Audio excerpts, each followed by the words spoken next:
Balik lagi dengan saya, Willy The Rooms, di The Sinners Channel. Allah yang sabar, tidak menghakimi.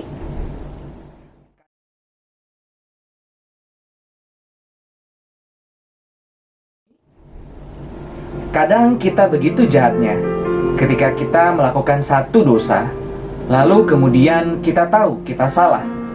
Hati nurani menuduh kita, dan kita tahu bahwa Tuhan itu adalah Tuhan yang adil, dan Tuhan akan menghukum kesalahan kita. Tapi terus kemudian kita tunggu-tunggu, kapan hukuman Tuhan datang? Kapan disiplin Tuhan itu datang? Dan ternyata disiplin Tuhan tidak datang, hukuman Tuhan tidak datang. Maka apa yang timbul di dalam pikiran kita? Kita pikir, oh ternyata nggak apa-apa ya. Ternyata melakukan dosa seperti ini nggak apa-apa. Tuhan nggak menghukum loh. Saya tetap baik-baik saja tuh. Saya melakukan dosa ini 1 kali, Tuhan nggak hukum. 2 kali, Tuhan juga tidak hukum. Tidak ada disiplin Tuhan. Saya tidak mengalami kesulitan apapun setelah saya melakukan dosa ini.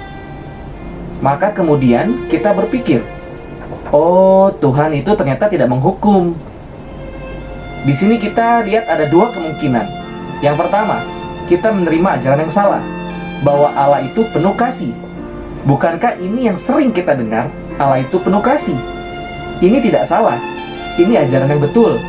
Tapi ini ajaran yang betul separuh. Separuh kebenaran, setengah kebenaran, half truth. Allah bukan hanya kasih saja, tapi kasih Allah itu juga akan menyatakan keadilannya.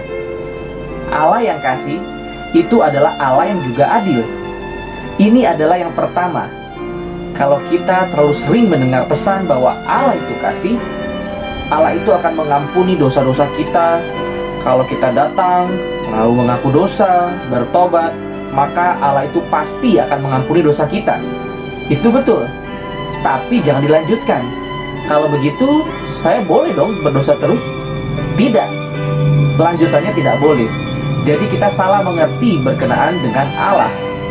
Atau yang kedua, kita seperti orang-orang fasik ini, yang tidak percaya bahwa Allah akan menghakimi kita. Tidak ada penghakiman, neraka itu tidak ada. Penghukuman Tuhan itu sebenarnya tidak ada. Itu cuma menakut-nakuti, supaya kita hidup lebih baik. Ini adalah 2 kemungkinan. Petrus mengatakan dalam 2 Petrus 3 ayat yang ke-9 bahwa bukan seperti itu. Bukan Tuhan lalai. Dia pasti akan menepati janjinya. Tetapi kenapa begitu lama? Yang pertama, dalam 2 Petrus 3 ayat yang ke-9, iya, Tuhan sabar terhadap kita. Kata sabar yang dipakai adalah Tuhan mau menanggung sakit hati karena dosa-dosa kita. Ketika kita berdosa, kita melukai hati Tuhan. Kita membuat Tuhan itu sakit hati, dan kemudian Tuhan itu rela menanggung itu. Kenapa? Untuk memberikan kesempatan kepada kita untuk berbalik, untuk kita bertobat.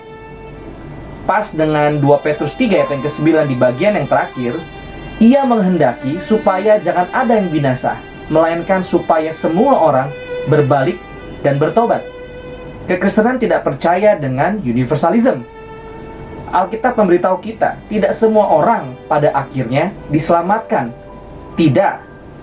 Dan ayat ini tidak bicara seperti itu. Kita harus tahu bahwa Petrus menulis surat ini hanya kepada jemaat, alias orang percaya, hanya kepada orang Kristen. Maka saat bicara semua, itu bukan semua orang yang hidup di dunia ini. Semua di sini berbicara tentang umat Tuhan. Allah ingin supaya setiap orang yang adalah bagian dari umat Tuhan itu diselamatkan.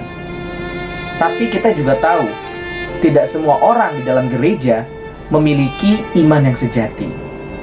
Tidak setiap orang di dalam gereja ternyata sungguh-sungguh memiliki takut akan Tuhan. Ternyata tidak.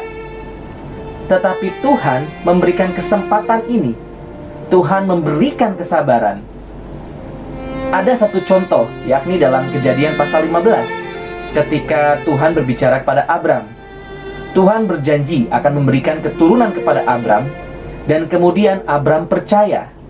Dikatakan di situ, karena Abram percaya, maka dia dibenarkan. Dan sesudah itu terjadi, maka Tuhan kemudian memberitahukan apa yang akan terjadi dengan keturunan Abram. Pada saat itu, namanya belum diganti menjadi Abraham, masih Abram. Apa yang akan terjadi dengan keturunannya? Tuhan mengatakan, engkau akan memiliki keturunan, tapi pada suatu waktu keturunanmu itu akan dibawa ke Mesir, menjadi budak di sana. Tetapi keturunan yang keempat, artinya sesudah di Mesir, 4 keturunan, 4 generasi, Tuhan akan mengeluarkan mereka, membawa mereka kembali ke Kanaan. Untuk apa?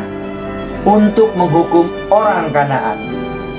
Di situ dikatakan bahwa karena sampai pada waktu itu baru kejahatan orang Amori itu genap. Kita tahu Amori adalah salah satu suku di Kanaan. Kejahatan orang-orang Kanaan itu genap, berarti Tuhan pada waktu itu sudah lihat orang Kanaan itu begitu jahat. Sodom dan Gomora itu contohnya aja. Orang Kanaan itu begitu jahat, tetapi Tuhan tunda beberapa lama. Kalau kita hitung dari perkataan kepada Abram sampai nanti betul-betul Israel itu keluar dari Mesir, kemudian masuk kembali ke Kanaan, dipimpin oleh Yosua, dan kemudian menghukum orang Kanaan itu atas perintah Tuhan, kira-kira 600 sampai 700 tahun. Selang waktunya 600 sampai 700 tahun. Betapa sabarnya Tuhan. Dan kalau Tuhan sudah begitu sabar, tetapi kita tidak bertobat, pantas tidak kita tidak dihukum? Kalau Tuhan sudah begitu sabar kepada kita, tidak langsung menghukum kita pada waktu kita berdosa, pada waktu kita melanggar, itu bukan Tuhan membiarkan, bukan Tuhan kompromi, tapi Tuhan mau memberikan kesempatan kepada kita supaya kita bertobat. Maka Petrus dalam suratnya mengatakan, dia bukan lalai, dia Tuhan yang sabar. Tuhan menanggung sakit hati terhadap dosa-dosa kita. Kenapa? Memberikan kesempatan kepada kita untuk kita berbalik dan bertobat. Tuhan Yesus memberkati.